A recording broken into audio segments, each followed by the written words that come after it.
Quiero invitarles en este hermoso ambiente que me acompañen en Hechos capítulo 1. Hechos capítulo 1. Y vamos a estar leyendo del versículo 1 al versículo 11. Iniciamos esta semana una serie que hemos titulado Perteneciendo. Y vamos a estudiar por las próximas semanas en el libro de los Hechos lo que significa pertenecer a la iglesia. Y reconocer que iglesia no es solo un lugar al cual vamos, sino que la iglesia es un pueblo, es el pueblo de Dios. Y que cada vez que tú y yo nos reunimos juntos, tenemos una responsabilidad no solo de reunirnos y convivir y edificarnos unos a otros, pero incluso de salir e ir más allá de estas cuatro paredes y llevar este mensaje a los demás. En el libro de los Hechos encontramos la historia de la iglesia, cómo Jesucristo la fundó, la empezó, y cómo a través del Espíritu Santo la empoderó para realizar su misión. Entonces vamos a estar en estas semanas estudiando este libro, que a la vez es un libro histórico, pero también un libro doctrinal que nos enseña no solo lo que la iglesia hizo, sino el por qué lo hizo, y el por qué tú y yo continuamos siendo parte de esta misma historia de lo que Cristo está haciendo en el mundo. Dice Hechos capítulo 1, ¿lo tenemos? Dice la palabra del Señor: en el primer tratado, oh Teófilo, hablé acerca de todas las cosas que Jesús comenzó a hacer y a enseñar, hasta el día en que fue recibido arriba, después de haber dado mandamientos por el Espíritu Santo a los apóstoles que les había escogido, a quienes también, después de haber padecido, se presentó vivo con muchas pruebas indubitables, apareciéndoseles durante 40 días y hablándoles acerca del reino de Dios. Y estando juntos, les mandó que no se fueran de Jerusalén, sino que esperasen la promesa del Padre, la cual les dijo: oísteis de mí, porque Juan ciertamente bautizó con agua, mas vosotros seréis bautizados con el Espíritu Santo dentro de no muchos días. Entonces los que se habían reunido le preguntaron diciendo: Señor, ¿restaurarás el reino a Israel en este tiempo? Y les dijo: no os toca a vosotros saber los tiempos o las sazones que el Padre puso en su sola potestad, pero recibiréis poder cuando haya venido sobre vosotros el Espíritu Santo, y me seréis testigos en Jerusalén, en toda Judea, en Samaria y hasta lo último de la tierra. Y habiendo dicho estas cosas, viéndolo ellos, fue alzado, y le recibió una nube que le ocultó de sus ojos. Y estando ellos con los ojos puestos en el cielo, entre tanto que él se iba, he aquí se pusieron junto a ellos dos varones con vestiduras blancas, los cuales también les dijeron: varones Galileos, ¿por qué estáis mirando al cielo? Este mismo Jesús que ha sido tomado de vosotros al cielo, así vendrá como le habéis visto ir al cielo. Quiero hablarles en esta mañana bajo el tema más allá de nosotros. Más allá de nosotros. Inclinen su rostro conmigo y vamos a orar. Padre, te damos gracias por tu presencia y por tu palabra. Te pedimos que nos hables, Señor, que nos retes en este día y que nos ayudes a reconocer nuestra responsabilidad aquí en la tierra. Que tú no nos salvaste, Jesús, solamente para crecer espiritualmente, para convivir y reunirnos los fines de semana. Tú nos salvaste para llevar este evangelio y alcanzar a otros, para ser instrumentos útiles, siervos útiles para tu reino, tu gloria y tus propósitos. Entonces pedimos que hoy nos hables y nos retes como iglesia, como creyentes, como familias, y que podamos recuperar un sentido de urgencia, un sentido de pertenencia, de que somos la iglesia y de que no tenemos tiempo que perder, porque estamos aquí en la tierra trabajando para ti y cumpliendo tus propósitos. Háblanos en este día, lo pedimos en el nombre de Jesús, y todos decimos amén. Pueden ocupar su lugar en la presencia del Señor. Más allá de nosotros. En el libro de los Hechos encontramos la historia del Espíritu Santo obrando a través de la iglesia, llevando el evangelio, el mensaje de Jesucristo a todos diferentes tipos de personas y diferentes regiones. Y como Cristo lo mencionó aquí en los versos que leímos hace un momento, hasta lo último de la tierra. Y cuando leemos el libro de los Hechos, aprendemos de una iglesia que era realmente ejemplar. No una iglesia perfecta, porque el libro de los Hechos es claro, es explícito, es transparente en cuanto a los retos, no solo externos, pero también internos, que la iglesia primitiva tuvo que superar. No fue una iglesia perfecta. Fue una iglesia en la cual hubieron desacuerdos, en la cual hubieron problemas, en la cual hubieron retos, en la cual incluso hubo pecado. Pero Dios utilizó a la iglesia así de imperfecta porque Él la ha santificado. ¿Cuántos dicen amén? Y la utilizó para llevar el evangelio. Y aunque su ejemplo no sea uno ideal, sí es un ejemplo digno de imitar, porque la iglesia era compuesta y caracterizada por creyentes desinteresados, no en el sentido de desinteresados al ministerio, sino desinteresados de sí mismos. Eran creyentes entregados a la misión de Jesucristo, con un valor y una audacia, dispuestos a predicar hasta el grado de soportar persecución, hasta el grado de ser perseguidos por el evangelio. Y yo creo que cuando comparamos en un buen sentido a la iglesia primitiva con la iglesia que vemos el día de hoy, cuando nos vemos a la luz del lente de las Escrituras y nos vemos a la luz del libro de los Hechos, creo que hay un gran reto que nosotros debemos asumir, porque ciertamente existe una brecha entre la iglesia primitiva y la iglesia que somos hoy en día. Y no me refiero a la brecha obvia de tiempo y cultura y costumbres y tradición, sino a la brecha de que las convicciones con las cuales vivían estos creyentes son convicciones que a menudo en nuestra era posmoderna vamos perdiendo. Porque esta iglesia era una iglesia totalmente entregada a la misión de Jesucristo.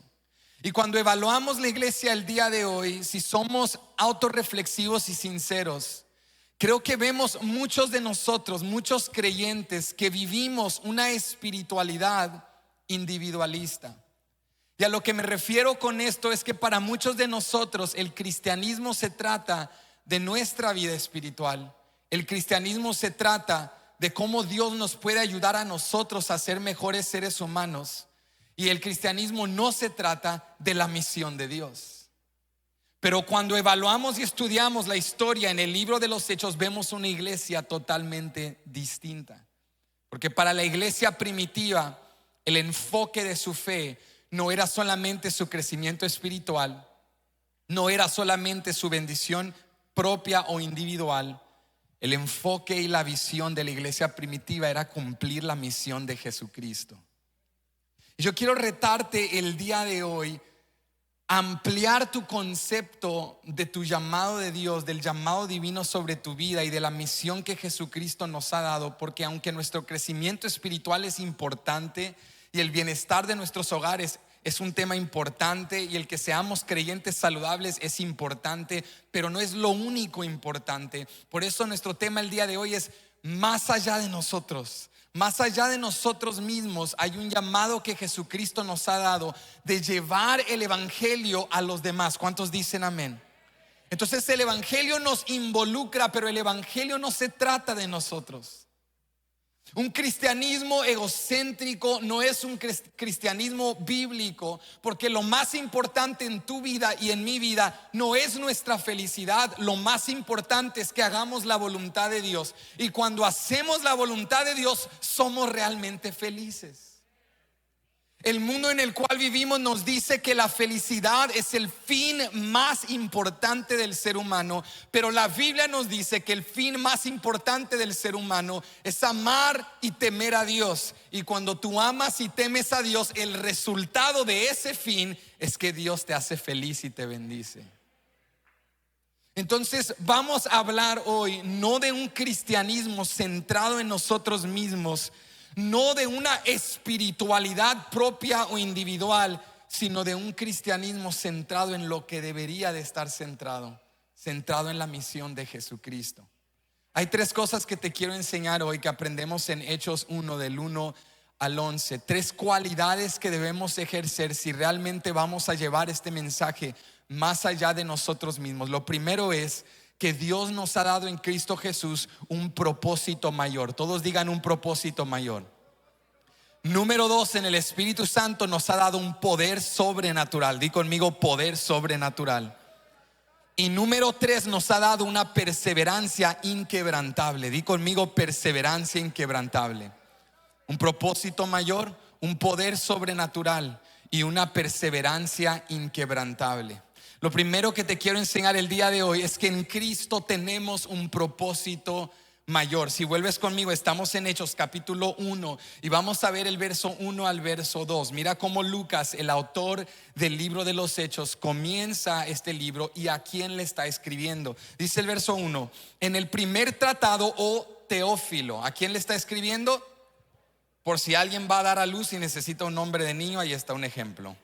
En el primer tratado, oh Teófilo, hablé acerca de todas las cosas que Jesús comenzó a hacer y a enseñar, hasta el día en que fue recibido arriba, después de haber dado mandamientos por el Espíritu Santo a los apóstoles que había escogido. Hay que establecer un poco de contexto para entender de qué está hablando Lucas, el autor de este libro, y a quién le está escribiendo. Porque Lucas dice que en el primer tratado, o sea que hay un libro que precede este, que corresponde a este. Y Lucas le dice a Teófilo, a quien le está escribiendo este libro, le dice: en el primer tratado te hablé acerca de Jesucristo, de quién era, de todo lo que Él hizo. Y cuando estudiamos el contexto nos damos cuenta que Lucas escribe esto porque el libro de los Hechos era la segunda parte de realmente un libro unido, que es el libro de Lucas y Hechos. El Evangelio de Lucas y el libro de los Hechos son dos partes, dos tratados, en otras palabras, de un mismo libro. Lucas escribe a un hombre llamado Teófilo. Lo único que sabemos acerca de Teófilo es que en el libro de Lucas, en el Evangelio de Lucas, Lucas lo describe como excelentísimo Teófilo. Le da ese título, esa asignación. Y el contexto histórico nos dice que este título, cuando se le refería a alguien como excelentísimo, era un título de quizá un funcionario, una persona de alta sociedad. Sabemos que el nombre Teófilo es un nombre griego, entonces si sumamos este conocimiento contextual de que Teófilo era un nombre griego y que Lucas lo describe como excelentísimo Teófilo, podemos deducir que Teófilo era un gentil, es decir, un no judío, un hombre de influencia, quizá tenía una posición política o era un hombre adinerado, pero era un hombre que simpatizaba la fe cristiana. Y por eso Lucas le escribe, el Evangelio de Lucas es la primera parte de su libro, que narra la historia de Jesús, su nacimiento, su vida, su ministerio, su muerte, su resurrección. Y luego le suma el segundo tratado, que es el libro de los Hechos, donde Lucas continúa contándole a Teófilo ahora la historia de la iglesia, como cuando Jesús asciende al Padre, establece una iglesia, empodera a sus discípulos con la venida del Espíritu Santo, y cómo esa iglesia continuó la misión de Jesucristo. De esto se trata el libro de los Hechos. Miren ahora lo que Lucas le dice a Teófilo en el verso 3. Dice: a quienes también, después de haber padecido, se presentó vivo con muchas pruebas indubitables, apareciéndoseles durante 40 días y hablándoles acerca del reino de Dios. Entonces Lucas le dice a Teófilo, después de que Jesús fue a la cruz, dio su vida, pero al tercer día resucitó de entre los muertos. Miren esto, Lucas le dice: Jesús no ascendió inmediatamente con el Padre, sino que decidió quedarse con sus seguidores por 40 días. ¿Cuántos días? Por 40 días. Y esto es importante, aquí es donde quiero enfocarme, por esto establecimos el contexto, porque Lucas le está narrando a Teófilo la historia de Jesucristo, y antes de empezar a narrarle la historia ahora de la iglesia que Cristo estableció, Lucas le dice a su amigo: es importante que sepas que Jesús no ascendió inmediatamente, sino que se quedó 40 días con sus discípulos y aprovechó este tiempo para hacer dos cosas que nos dice el versículo 3. Nos dice, en primer lugar, se presentó vivo con muchas pruebas indubitables. En otras palabras, Jesús se quedó 40 días con sus discípulos, número uno, para sustentar su fe. ¿Para hacer qué? Para sustentar su fe, porque los discípulos habían pasado por una prueba de fe. Estaban con Jesús por más de 3 años y haciendo vida con Él y viendo su ministerio, viendo señales, prodigios, milagros. Y de repente Jesús les dice, ya no voy a estar con ustedes. Y ellos dicen, esto es figurativo, esto es simbólico. ¿De qué está hablando Jesús? Y no habían comprendido que Él es el Mesías sufriente que había venido a dar su vida en la cruz del Calvario. Cuando Jesús va a la cruz, los discípulos estaban confundidos. Creían que iban a estar con Jesús toda la vida y que Él iba a restablecer el reino de Israel y que iba a derrocar a Roma y que iba a imponer otra vez esa gloria que vieron en la era de David y Salomón, las eras de oro de Israel, del Reino Unido. Y cuando Cristo muere, huyeron, se llenaron de cobardía, dudaron, dijeron, ¿ahora qué será de nosotros? Y luego Jesús resucita. Entonces lo que habían creído y luego dudaron, ahora creen otra vez. Dice, wow, resucitó. Entonces habían pasado por un proceso de fe.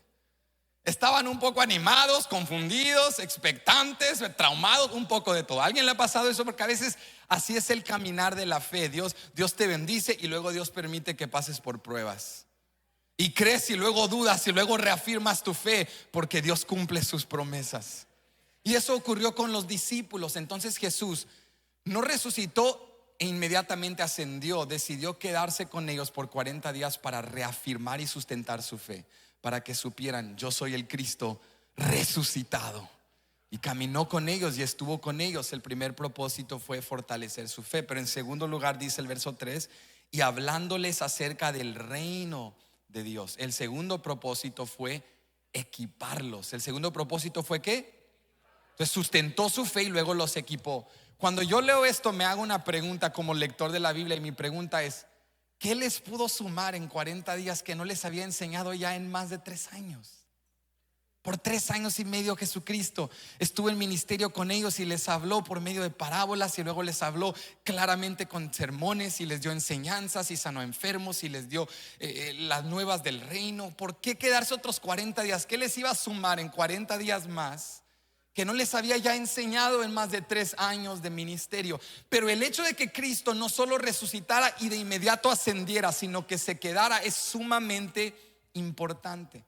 Porque Jesucristo se quedó para afirmar su fe, y Jesucristo se quedó para edificarlos, retarlos, equiparlos, porque Cristo quería recordarles que la razón por la cual los había llamado y los había escogido no era solamente para su propio bienestar espiritual, sino para ser testigos y llevar el evangelio a Jerusalén, Judea, Samaria y hasta lo último de la tierra.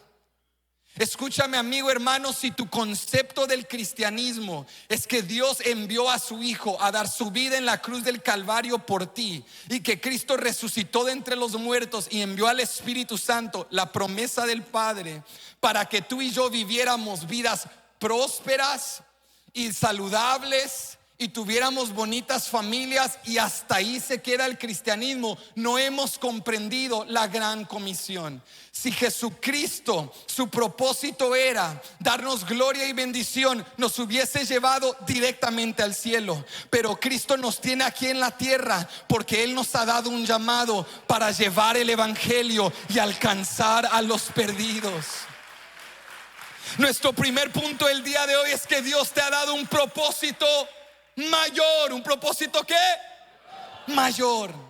Yo quiero desafiarte en esta mañana y decirte que si tu visión para tu vida es ganar buen dinero, es ser próspero, es crear una bonita familia y es morir un anciano bendecido con mucha descendencia, tienes una visión muy pequeña, reduccionista y limitada para ti mismo. Porque la visión más bella que Dios tiene para ti es que tú seas un agente de reconciliación y lleves el evangelio a los perdidos y seas un instrumento que Él utilice para la gloria de su nombre. Esta verdad está explícita en el Nuevo Testamento, pero la razón por la cual el día de hoy muchos cristianos no lo comprendemos y vivimos con lo que llamemos hoy una espiritualidad individualista es porque no conocemos la Biblia.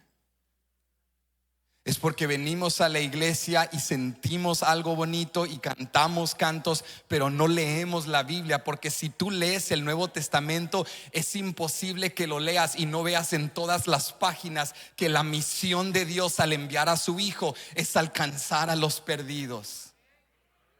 Jesucristo no vino a simplemente convivir con discípulos. Jesucristo no vino a derrocar el imperio romano y restablecer el reino de Israel. Jesucristo vino y utilizó a Israel para como un mediador y el salvador y el único que podía restaurarnos y reconciliarnos al Padre.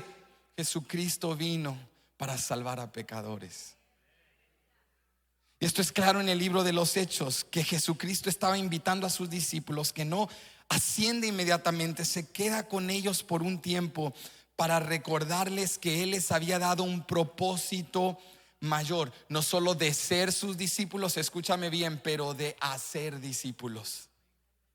No solo de ser discípulos, pero de hacer discípulos.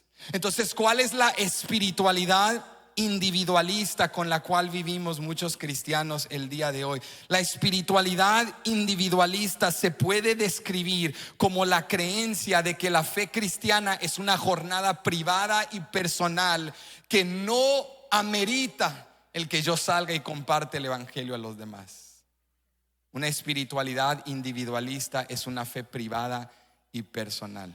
Muchos vivimos con una fe privada y personal. Hermano, yo no sé de la misión de Dios. Yo no estoy preocupado por alcanzar a nadie. Yo solo sé que soy un buen tejano conservador que vengo a la iglesia los fines de semana y que soy una persona moral y de Dios recibo moralidad y de Dios recibo tranquilidad para mi conciencia y terapia espiritual los fines de semana. Él es parte de mi vida, Él no es el centro de mi vida. Mi vida se trata de mí, mis sueños, mi trabajo, mis metas. Y cuando yo necesito a Dios, acudo a Él porque Él es un buen Dios que me apoya y me bendice y me quiere mucho y yo soy su favorito. Pero yo no sé nada de su misión. Yo no sé nada de su iglesia. La espiritualidad se trata de mí. Ahora, yo creo que nadie se sentaría y lo articularía de esa manera porque eso se escucha demasiado egoísta, ¿verdad? Pero si examinamos nuestro estilo de vida, quizá no lo articulamos de esa manera, pero si examinamos nuestro estilo de vida y nos damos cuenta a quién estamos discipulando, a quién le estamos compartiendo el evangelio, por quién estamos orando, a quién estamos retando, a quién estamos ayudando. Porque para muchos de nosotros la espiritualidad es una herramienta de autoayuda.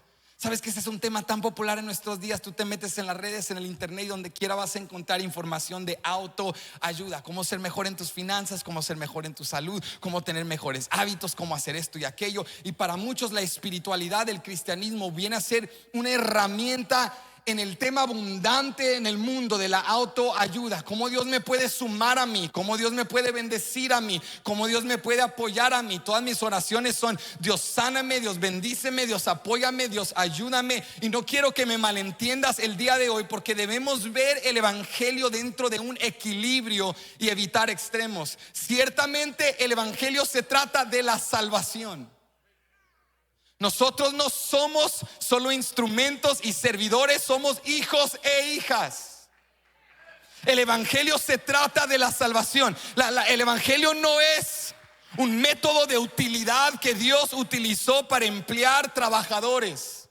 Porque la Biblia no dice: de tal manera Dios ocupó al mundo que envió a su Hijo. No, la Biblia dice: de tal manera amó. Entonces Dios nos ama. Y cuando venimos a servirle, Dios no está desinteresado ni desconectado con nuestros problemas, nuestras necesidades y nuestro sufrimiento.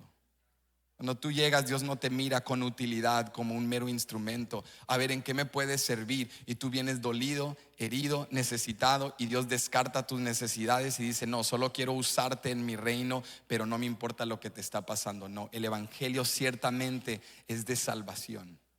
Y se trata de un Dios que nos ha amado tanto que envió a su único Hijo por amor a nosotros. Y qué bueno es Dios que incluso al venir a servirle, Dios sana nuestros hogares, Dios sana nuestros cuerpos, Dios nos bendice. ¿Cuántos reconocen el día de hoy que ser hijo de Dios tiene beneficios? Tenemos beneficios en la salvación. Pero escúchame, esto es lo que te estoy enfatizando el día de hoy. Esto es lo que quiero aclarar, que para muchos de nosotros hasta ahí llega el cristianismo. El cristianismo solo se trata de cuánto Dios me ama y me quiere bendecir y prosperar. Y aunque eso es parte de, no damos el brinco total de comprender que el evangelio sí se trata de que Dios en Cristo te salvó y te ama y te transformó y te quiere bendecir. Pero tienes que dar el próximo paso de que también se trata de que salgas de tus cuatro paredes y lleves el evangelio a los demás. Jesucristo se quedó 40 días más con sus discípulos para recordarles que Él les había dado un propósito mayor. Entonces debemos rechazar una espiritualidad individualista en la cual cuando venimos a la iglesia vemos la iglesia como un producto que consumimos y no una familia a la cual pertenecemos. Necesitamos comprender que Dios es a quien servimos, no a quien utilizamos. Y yo quiero enseñarte esto en Mateo capítulo 28, verso 18 al 20, porque Jesucristo fue explícito acerca de la gran comisión. Mira lo que Jesús le dice a sus discípulos. Esto es Mateo 28, 18 al 20. Dice: y Jesús se acercó y les habló diciendo: toda potestad me es dada en el cielo y en la tierra. Por tanto, id. Por tanto, ¿haced qué? Jesús no dijo: siéntense y espérense que discípulos empaquetados de virtud y piedad lleguen a servir en sus iglesias. Él dijo: como yo he recibido todo poder en el cielo y en la tierra, ustedes vayan. Por tanto, id y haced discípulos. No dijo encontrad, dijo haced discípulos a todas las naciones, bautizándolos en el nombre del Padre y del Hijo y del Espíritu Santo, enseñándoles que guarden todas las cosas que os he mandado, y he aquí yo estoy con vosotros todos los días hasta el fin del mundo. Amén. Jesucristo nos dice: este es el por qué tú y yo estamos hoy aquí en la tierra con vida, porque Él nos ha llamado a ser discípulos. El propósito del cristiano es hacer discípulos. ¿Cuál es el propósito del cristiano? A ver, vamos, imagínate conmigo un mecánico que no arregla carros, o un chef que no cocina. Tú vas a un restaurante y te dices: este es un chef de renombre, y tú dices: ¿y usted qué hace, chef? No, pues yo no hago nada. No me va a cocinar nada. Yo con comida no trabajo. ¿Por qué te llamas un chef? Yo con carros no trabajo. Entonces, ¿por qué eres mecánico? Imagina una maestra que no sabe enseñar, o un doctor que no tiene pacientes. Dirías: eso es contradictorio, eso no tiene sentido. Un mecánico que no arregla carros, un chef que no cocina, un doctor que no tiene pacientes, un maestro que no enseña. Imagínate ahora un cristiano que no hace discípulos. Porque eso es lo que un cristiano debe hacer. Un mecánico trabaja con carros, un chef trabaja con ingredientes, un maestro enseña, un doctor sana, un cristiano hace discípulos. Entonces vamos a hacer un autoexamen. Este es el momento donde el Espíritu Santo nos está incomodando. Y tú dices: oh, santo, pues yo no estoy discipulando a nadie, pero me llamo cristiano y vengo a la iglesia. Entonces yo soy ese mecánico que no trabaja con carros, ese chef que no cocina nada. Cuando Cristo vuelva por su iglesia, no nos va a preguntar: oigan, y cuando se reunieron, cantaron muy bonito y sintieron cosas en la piel, y cómo estuvieron sus talleres geniales. No, Él dirá: ¿qué hiciste con lo que confié en tus manos? Multiplicaste los talentos que te di, multiplicaste los recursos que puse en tus manos. ¿Cuántos discípulos hiciste? ¿Con cuántos compartiste las buenas nuevas? Porque eso es ser un buen siervo y fiel. No los que gritamos y cantamos y declaramos, sino los que vamos fuera de las cuatro paredes y hacemos discípulos de todas las naciones, bautizándolos en el nombre del Padre, del Hijo y del Espíritu Santo, y enseñándoles que guarden todas las cosas que Jesucristo nos ha mandado. Y ojo, lo hacemos con plena seguridad, porque Él está con nosotros todos los días hasta el fin del mundo. Amén.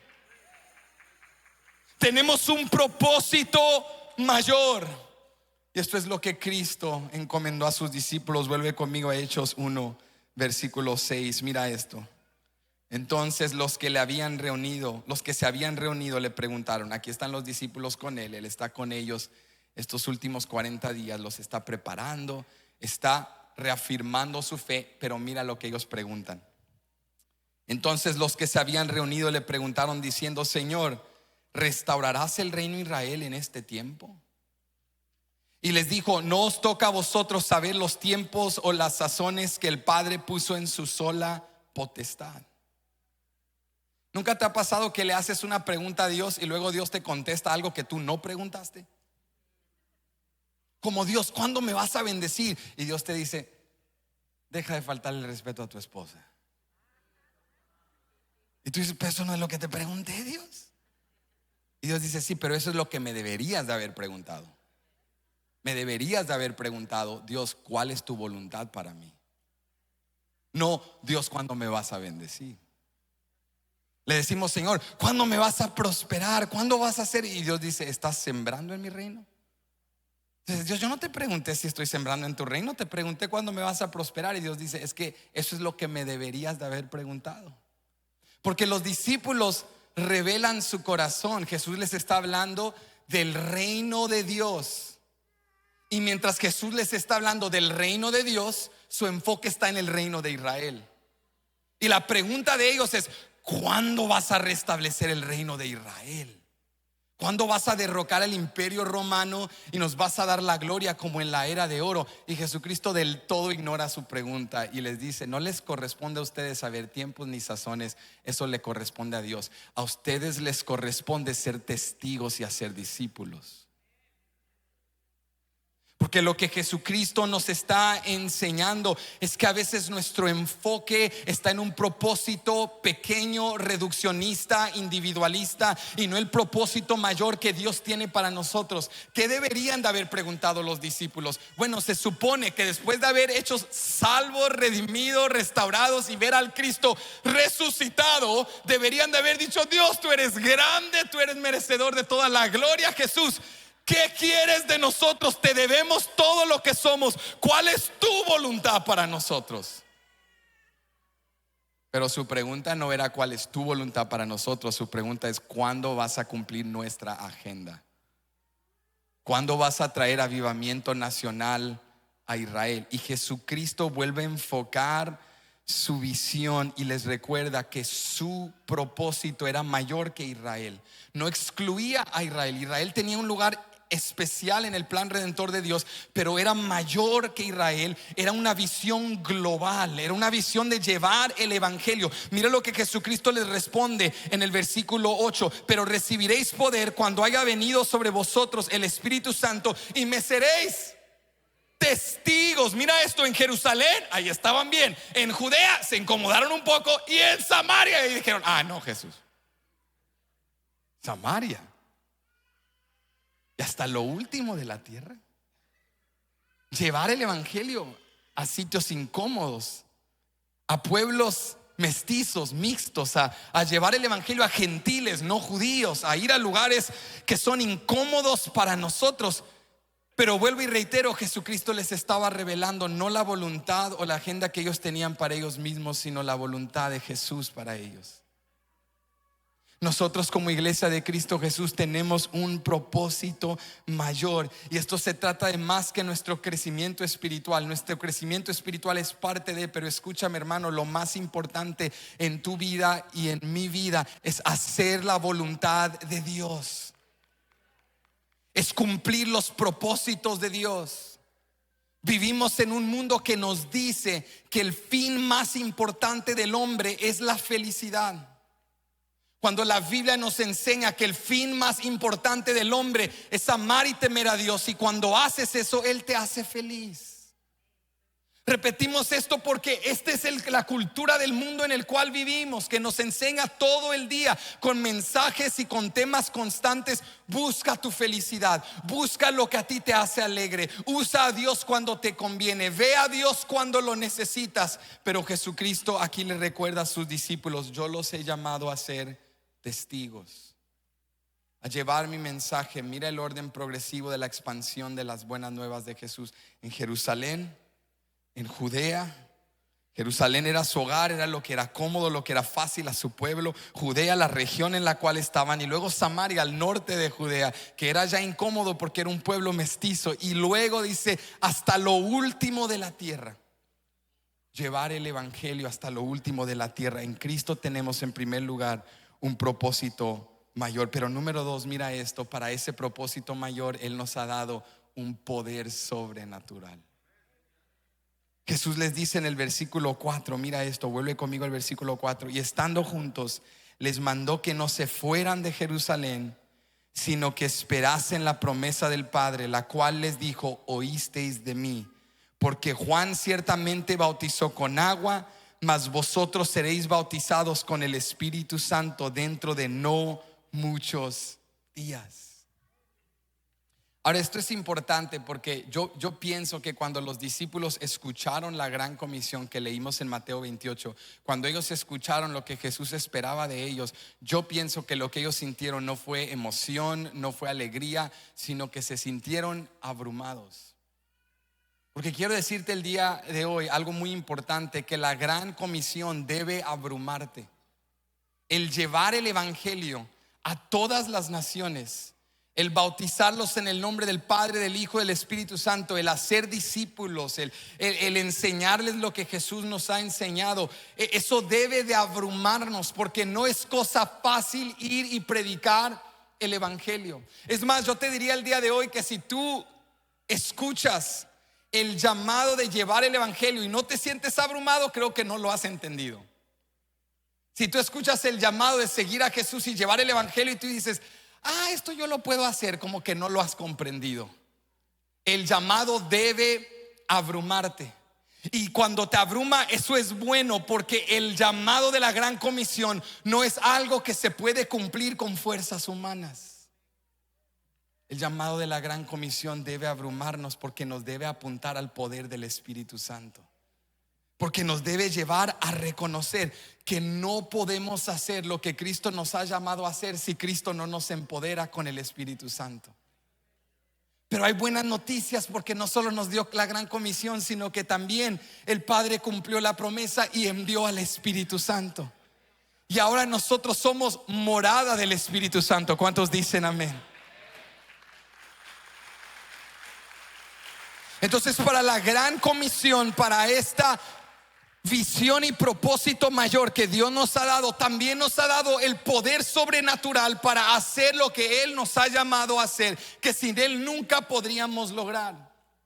Cuando tú estudias el libro de los Hechos, te das cuenta de algo muy interesante: que como el libro de los Hechos es la historia de la iglesia primitiva, y cómo la iglesia primitiva llevó el evangelio de Jerusalén a Judea y luego a Samaria hasta lo último de la tierra, ciertamente como Jesucristo les dijo.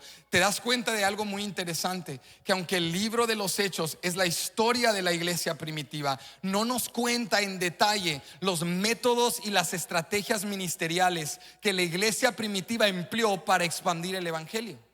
Cuando tú lees Hechos, ves la narrativa, lees las historias, pero no ves en detalle cuáles fueron sus métodos, cómo se organizaron, cómo delegaban responsabilidades. No lo ves, no ves todos los detalles. Vemos la jerarquía del orden, del liderazgo en la iglesia. Ves diferentes personajes que van cobrando protagonismo, como Pedro y eventualmente Pablo. Ves historias así, pero no ves en detalle la metodología o las estrategias que ellos utilizaron. Y yo creo que esto es importante, porque si Dios hubiese revelado a través del Espíritu Santo la metodología específica y las estrategias y patrones específicos que la iglesia primitiva utilizó, nosotros creeríamos erróneamente que si multiplicamos los métodos y las estrategias, podemos tener el impacto que ellos tuvieron con nuestra capacidad utilizando sus métodos y estrategias. Pero lo que el libro de los Hechos nos enseña es que el poder no estaba en los métodos, estrategias o patrones de la iglesia primitiva, sino en el Espíritu Santo. Y aunque los métodos cambien a lo largo de las generaciones y con las culturas y costumbres, es el poder del Espíritu Santo lo que empodera a la iglesia para llevar el evangelio a todas las naciones. Y quiero recordarte y animarte el día de hoy que aunque la brecha de tiempo, lenguaje, cultura, tradición y costumbre nos separa entre nosotros y la iglesia primitiva, tenemos el mismo poder del Espíritu Santo, la misma autoridad y el mismo evangelio para predicar la verdad, sanar enfermos, echar fuera demonios y exaltar el nombre de Cristo Jesús. El Espíritu Santo no es algo extra. El Espíritu Santo no es un aderezo. El Espíritu Santo es la fuente de poder. Él es el regalo que fue enviado del Padre. Él es el gran consolador, porque el Espíritu Santo es Dios. Él nos da poder con propósito. Y para ese propósito mayor al cual Cristo nos ha llamado de hacer discípulos, Él nos ha dado el poder sobrenatural del Espíritu Santo. Entre mucho que el Espíritu Santo hace en nuestras vidas, hay dos cosas muy importantes que caracterizan la labor del Espíritu Santo en nuestras vidas como cristianos. El primer factor es la santificación, pero el segundo es el empoderamiento.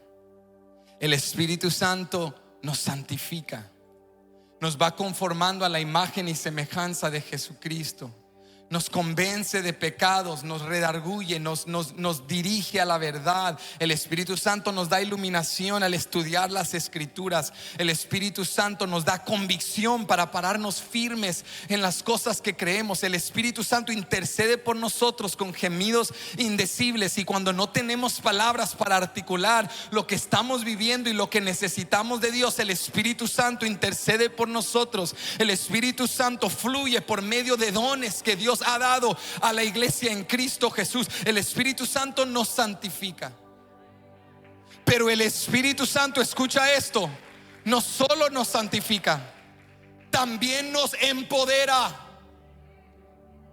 El Espíritu Santo no descendió y no mora en nosotros solamente para reunirnos, orar, fortalecernos, cantar, ayunar, sentirnos bien fortalecidos y luego volver a nuestras casas y callar lo que Él ha hecho. El Espíritu Santo nos empodera y nos da audacia y valor y denuedo para predicar el evangelio, para ir a sitios incómodos, para entrar a lugares oscuros y resplandecer con la luz de Cristo Jesús y ser sal de la tierra que preserva, que sazona, que purifica, y ser una luz asentada sobre un monte que no se puede esconder, que donde quiera que vamos llevamos el mensaje de Cristo Jesús, que donde quiera que estamos hay autoridad y poder, porque el Espíritu Santo está con nosotros. ¿Qué le estaba diciendo Jesús a sus discípulos? Que no estaban solos y que esta labor no la iban a desempeñar en sus fuerzas.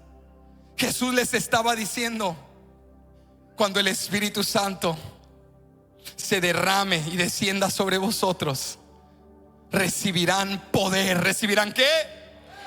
Y me serán testigos. ¿Por qué no me pueden ser testigos ahorita? Que sus cerebros están repletos de doctrina, que sus corazones prestos para servirme, porque van a durar como media hora y se van a dar por vencidos. Pero si son investidos con el poder del Espíritu Santo, el mismo Espíritu que se paseaba por las aguas, el mismo Espíritu que levantó a Cristo de entre los muertos, si son saturados e investidos con el poder del Espíritu Santo, entonces van a ser testigos fieles y van a llevar este evangelio hasta lo último de la tierra. Ahora, yo sé lo que alguien aquí está pensando.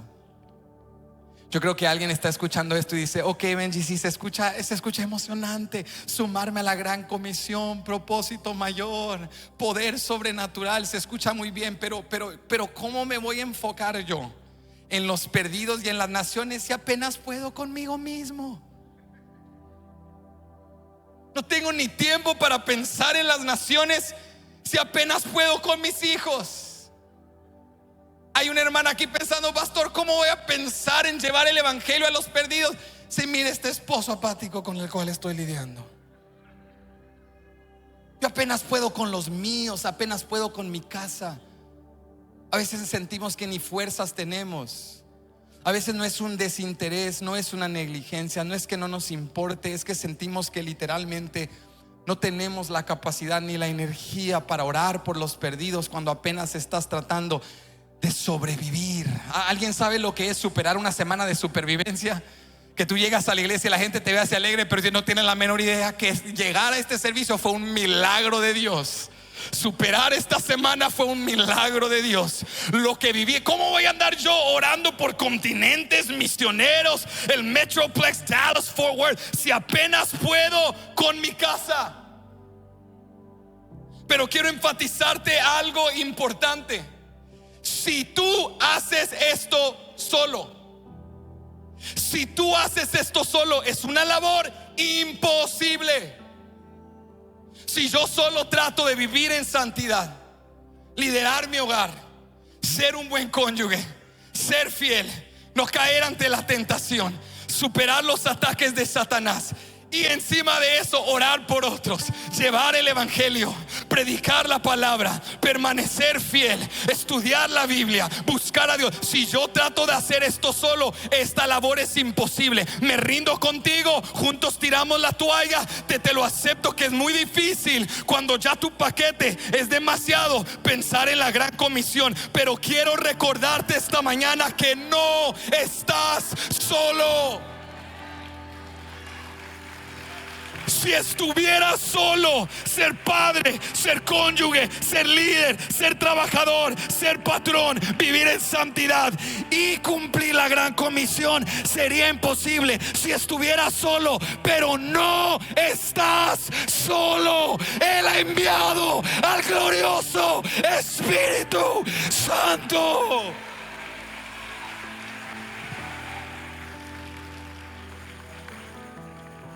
¿Por qué me siento abrumado, cansado, fatigado? ¿Por qué me siento que estoy listo para desistir y tirar la toalla? Porque estás operando como si estuvieses solo. Pero tú no tienes que cargar a tu familia en tus brazos. Y tú no tienes que santificarte con tu propia capacidad. Él envió al gran Consolador. Él dijo: yo no os dejaré huérfanos. No están solos. Yo estoy con ustedes. Alguien que lo crea como por 5 segundos que el Espíritu Santo está aquí. Alguien que levante sus manos y lo crea en esta mañana. El Espíritu Santo está aquí. Estoy cansado, estoy fatigado, estoy abrumado. No porque Dios esté lejos, es que estaba actuando como que estaba solo. Pero hoy Dios me recordó que el Espíritu de Dios está aquí. No estás solo. Él te santifica. Él es el gran Consolador. Él te recuerda las palabras del Hijo. Él te empodera para vencer la tentación. Él te santifica y purifica tus manos. Él ilumina la Sagrada Escritura. Él te recuerda las palabras del Hijo. Él intercede por ti. Él te da poder para decir no a lo malo y sí a lo santo. Él está contigo. Él te da valor para predicar el evangelio. Él te da fe para orar y a imponer manos sobre enfermos. Él te da autoridad para echar fuera demonios en el nombre que es sobre todo nombre. Él está contigo para entrar a tu casa, ungir a ese joven rebelde, orar por tu cónyuge enfermo, declarar libertad en el nombre de Cristo. Él te ha dado poder.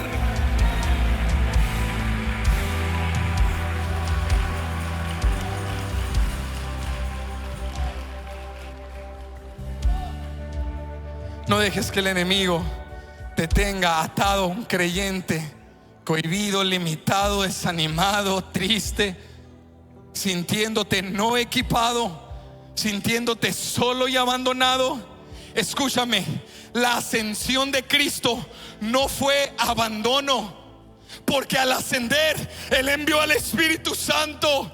Él dijo: les conviene que yo me vaya físicamente para enviar al Espíritu Santo, que no caminará entre vosotros, que no estará a su izquierda o a derecha, pero que morará dentro de vosotros.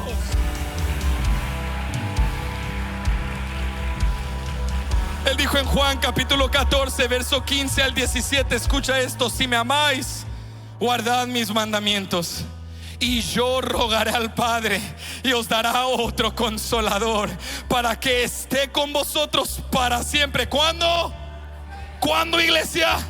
En enfermedad, en dolor, en tristeza, en depresión, en ansiedad, en victoria, en valles, en la cumbre, en tormentas, en la paz. El Espíritu Santo está contigo. El Espíritu Santo mora en ti.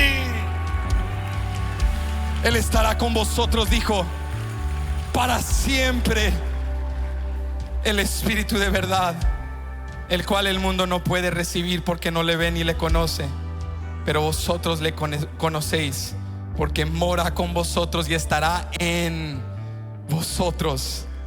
La vida cristiana nunca fue diseñada para ser vivida con fuerzas de hombre. Esto se hace con el poder sobrenatural del Espíritu Santo. Esto se hace con el poder del Espíritu Santo. Sacude al que está a tu lado y recuérdale: te ha dado poder, te ha dado poder. Díselo para que lo crea. Afirma su fe para que lo crea. Dios te ha dado poder en el Espíritu Santo. Reconoce el poder que Él te ha dado el día de hoy. Lo primero que aprendimos es que en Cristo tenemos un propósito mayor. En segundo lugar, que en el Espíritu hemos recibido un poder sobrenatural. Pero por último, aquí te quiero dejar, número 3, Él nos ha dado una perseverancia inquebrantable. Mira lo que dice el versículo 9. Volvemos a Hechos 1. Y habiendo dicho estas cosas, viéndolo ellos, fue alzado, y le recibió una nube que le ocultó de sus ojos. Y estando ellos con los ojos puestos en el cielo, entre tanto que Él se iba, he aquí se pusieron junto a ellos 2 varones con vestiduras blancas, los cuales también les dijeron: varones galileos, ¿por qué estáis mirando al cielo? Este mismo Jesús que ha sido tomado de vosotros al cielo, así vendrá como le habéis visto ir al cielo. Ahora escucha esto. Cuando yo leo esta porción, la primera vez que lo leí me pregunté, dije: ¿por qué estos ángeles se pusieron tan intensos? Imagínate, Jesús está ascendiendo y lo cubre una nube, y lo ven ascender al cielo. Ven la nube que lo oculta y se quedan viendo el cielo. Y estos ángeles aparecen y les dicen: ¿por qué están viendo al cielo? Qué intensos ángeles. Pues ¿cómo no van a ver el cielo si es una visualización extraordinaria? Si tú ves a Jesús ascender, no vas a estar plasmado ahí viendo, y verdad, es algo asombroso lo que ellos estaban viendo. ¿Cómo no van a ver a Jesús ascender? Pero yo creo que los ángeles no estaban siendo intensos. Cuando lo empecé a leer una y otra vez, lo comencé a comprender y dije: es que el error no estaba en ver a Jesús ascender. El error estaba en que cuando Jesús ascendía y la nube lo ocultó, no dejaban de ver el cielo, porque estaban tristes, porque estaban mirando como diciendo: Jesús, no te vayas. Como inseguros, ¿qué será de nosotros? ¿Y sabes qué dijo el ángel para reafirmar su fe y solidificar su perseverancia?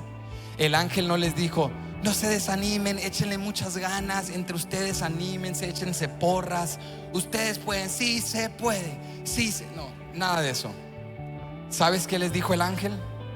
El ángel les dijo: este mismo Jesús que ha sido tomado de vosotros al cielo, así vendrá como le habéis visto ir al cielo. ¿Sabes qué me enseña esto? Que aunque tenemos un propósito mayor y un poder sobrenatural, si no tenemos una perseverancia inquebrantable, no vamos a persistir.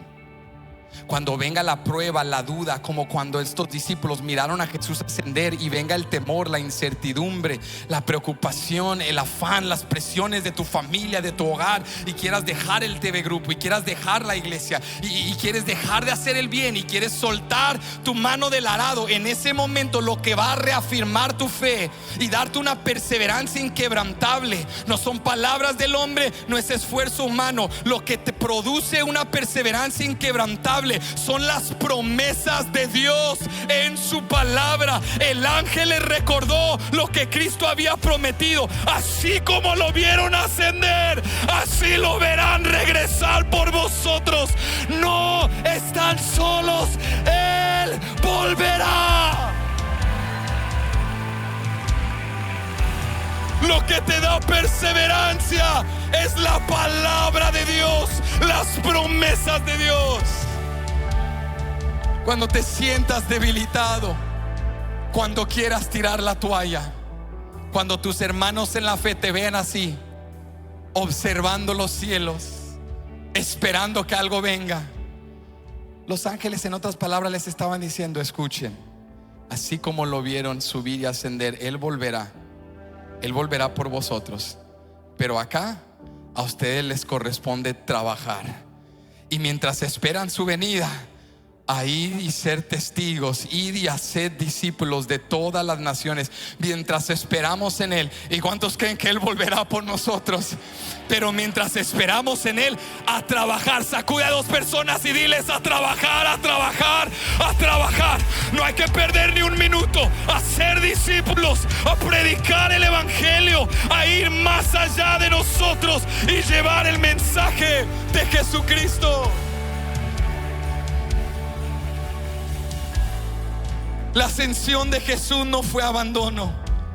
Él envió al Espíritu Santo, y el ángel les recordó a pararse firmes en las promesas de Dios. Quizá porque yo sé que hay gente que les gusta cuestionar, gente escéptica, y si así eres tú, siéntete bien acompañado, porque yo soy igual y te entiendo. Y quizá tú dices: bueno, Benji, está bien, Dios está conmigo, el Espíritu Santo mora en mí, pero quisiera palpar a Jesús, quisiera tocar sus manos, quisiera escuchar sus pisadas, quisiera ver su rostro, quisiera sentir que Él está aquí ahorita mismo para sustentar mi fe. Pero yo quiero recordarte hoy que Jesucristo está aquí y el Espíritu Santo está aquí. Pero ¿cómo, Benji? Explícamelo, enséñamelo. La Biblia nos dice: donde está la iglesia, ahí están las manos de Cristo Jesús. Donde está la iglesia, ahí están los pies de Cristo Jesús. Y donde está el Espíritu Santo, ahí está la presencia de Cristo Jesús. No estás solo, puedes perseverar. Abrázate de su presencia, susténtate con sus manos y sus pies. No vas a hacer esto solo. Esto no fue diseñado para que lo hagas solo. Te guste o no, nos necesitamos. La iglesia es las manos y los pies de Cristo. Y donde quiera que esté su iglesia, predicando su palabra, trabajando, alimentando al hambriento, vistiendo al desnudo, alcanzando al perdido, allí está Cristo operando a través de su iglesia. Entonces tú puedes creerlo en fe el día de hoy. Él está aquí. ¿Cuántos lo creen? Él está aquí. Él está aquí con su iglesia. Y el Espíritu Santo está aquí para fortalecernos. Él te ha dado un propósito mayor, un poder sobrenatural para realizar ese propósito, y una perseverancia inquebrantable en sus promesas, para pararte firme, no en lo que ves o lo que sientes, pero en lo que Cristo Jesús ha dicho. He aquí, yo estaré con vosotros todos los días hasta el fin del mundo. El ángel dijo: así como lo vieron ascender el Dios hombre, así lo verán regresar por ustedes. Él es el todopoderoso, el vencedor, y Él volverá por su iglesia. Ponte de pie conmigo en esta tarde.